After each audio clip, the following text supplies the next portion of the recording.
Udi sat by the fire outside the house in their small village, his eyes wide with wonder as his grandfather told another one of his captivating folktale stories.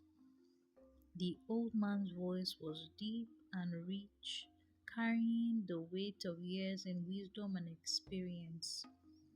Udi had always been both interested and surprised by the tales of his ancestors, handed down from generation to generation, each one teaching a valuable lesson or impacting a piece of ancient wisdom. Udi was a very smart boy, the youngest and favorite of all the grandsons. He was very popular in the village because of his grandfather. They were like birds that flocked together. Udi loved his grandfather endlessly and one day seek to be as influential as him. Udi's grandfather, Chief Okoro, was one of the most respected men in the village. His words was well respected and most people took it as law. His advice sought after by all who knew him. The villagers looked up to him with reverence, knowing that he had seen and experienced things that few others had. Udi was proud to be his grandson, hoping that one day, when he is grown, he will carry on the family legacy of storytelling and wisdom. As the fire twitched and sent sparks into the night sky, Chief Okoro began another tale. This one was about a brave warrior who had overcome great difficulties to save his village from a terrible curse. Udi listened closely, his imagination taking flight as he pictured the hero's journey in his mind. But as the story reached its end, a sudden noise shattered the peaceful night. Udi and his grandfather looked around, their hearts pounding with fear. They heard the sound of footsteps, heavy and deliberate, coming closer and closer to their home.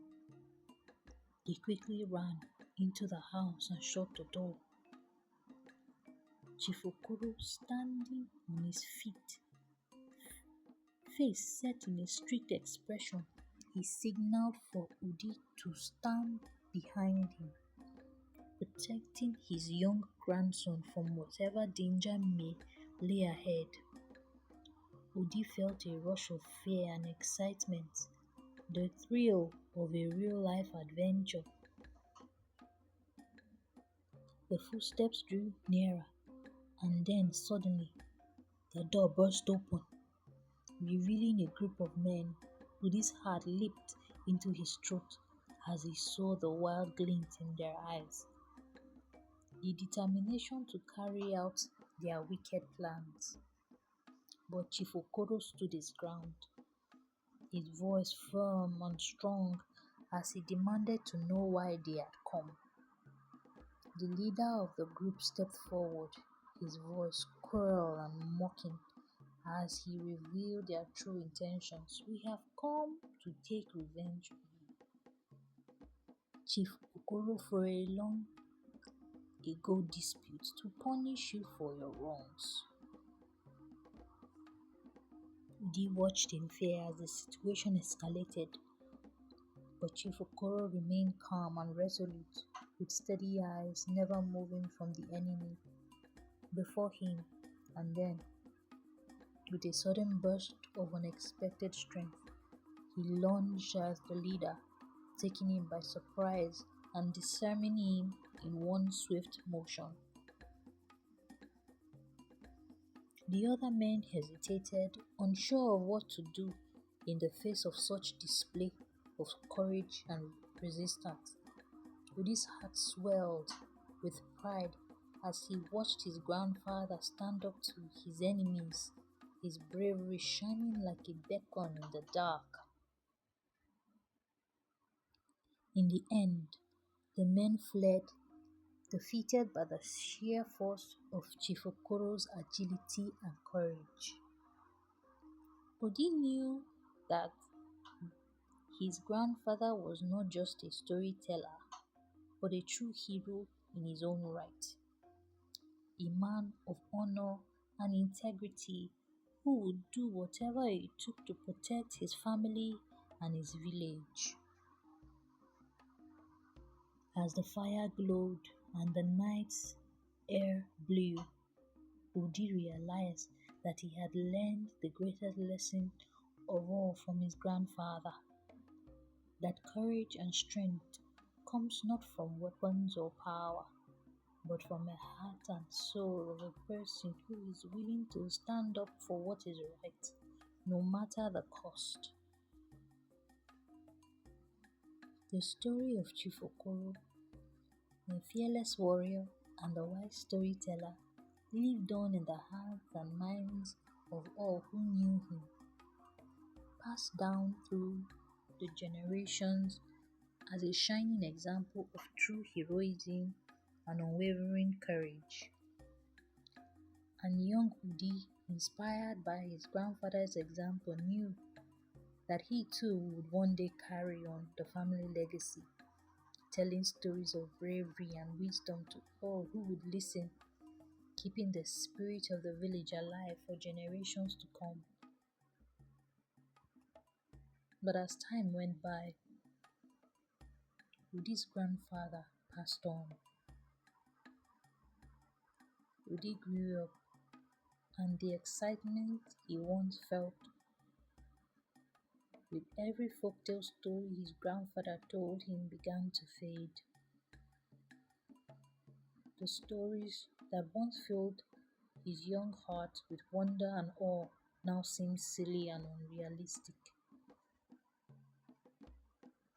He stopped believing in the adventures and fantastical events that his father described in such vivid detail. Instead, Udi became more interested in the practical aspect of life, working in the fields, helping his family with chores, and becoming a responsible member of the village community. He no longer had time for fairy tales and make believe. His focus was on the here and now, on making a living and helping his family survive. But one day, Udi was sitting with his friends by the fire. He had an idea. He would prank the village by pretending that an old tale his grandfather had once told him was coming true.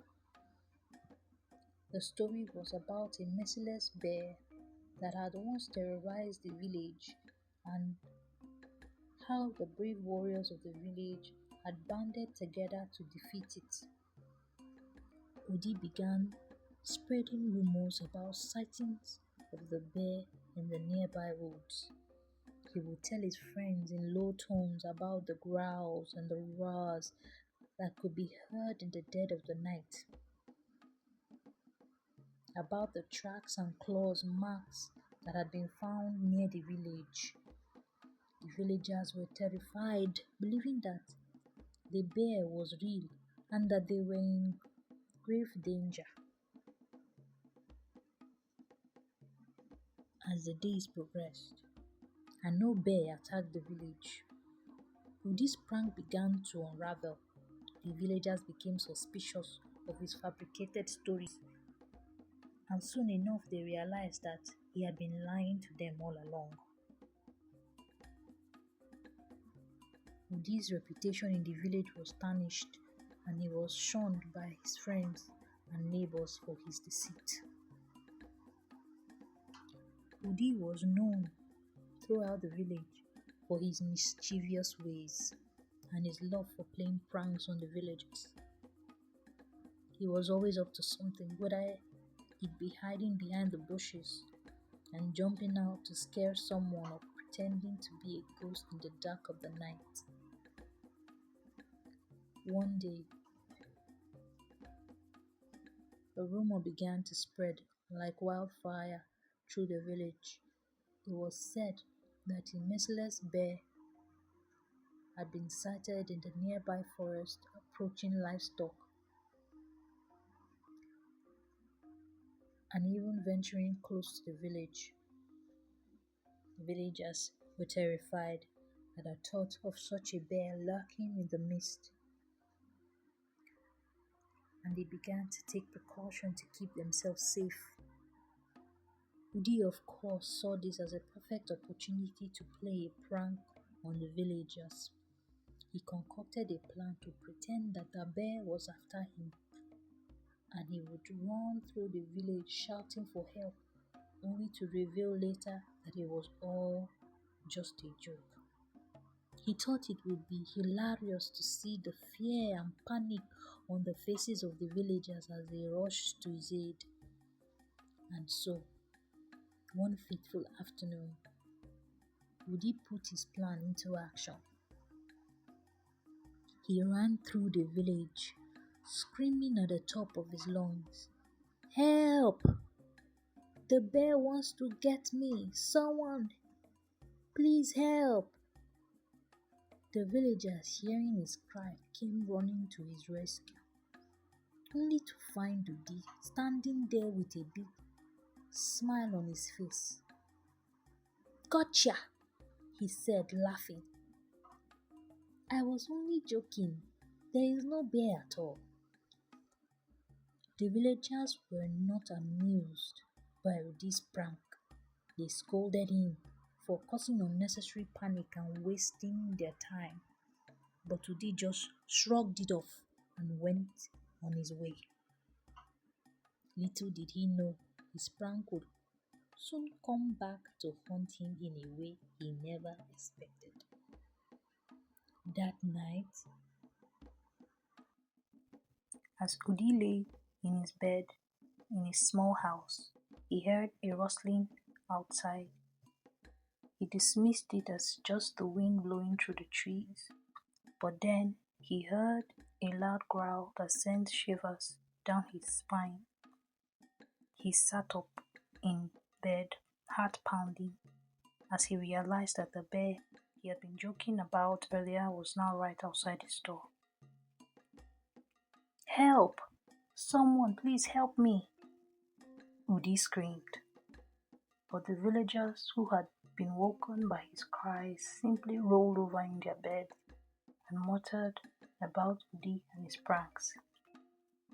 They thought he was just trying to scare them again, and they paid him no mind.